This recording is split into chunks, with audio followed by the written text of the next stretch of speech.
Premier Doug Ford and his government are facing growing resistance and anger in Hamilton tonight over their plan to build housing on the Greenbelt. It comes as the province vows to continue with its plan to build on the formerly protected lands. Al Sweeney has been covering the latest developments in this story today and joins us live with the details. Good evening, Al. Hi there, Matt. Well, the new housing minister held another news conference today where he made it clear that the provincial government is focused on one thing, that's building homes.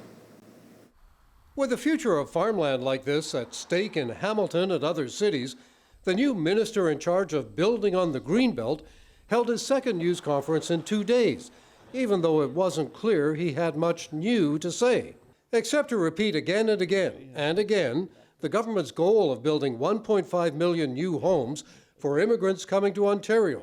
We need those 1.5 million homes. Not only the 1.5 million homes are available. Look, I won't be diverted from building 1.5 million. In order to do that, they'll be focused on building on the Greenbelt once their new review of Greenbelt lands is completed. That we can move forward on meeting our goal of 1.5 million homes. Do we need to build on the Greenbelt? Well, we're moving forward with building on the Greenbelt. It's clear that the government is scrambling. They're making things up as they go along. The Liberals called on the Premier to resign, while the NDP called Calandra the deflector-in-chief, who's avoiding the central question of why they're building on the Greenbelt when other land is available. What was very clear to me is that this government continues to spiral out of control on this issue. People are motivated, they're very passionate, and they're very angry. City Councillor Craig CASSAR was at a packed public meeting in Ancaster last night, where people had the chance to tell city planners what they think of building on the Greenbelt to pass on to the Premier. The lack of ethics, the lack of transparency, the lack of listening to public will, it's unconscionable. CASSAR says the city welcomes public support to protect the Greenbelt. The public needs to continue to speak out.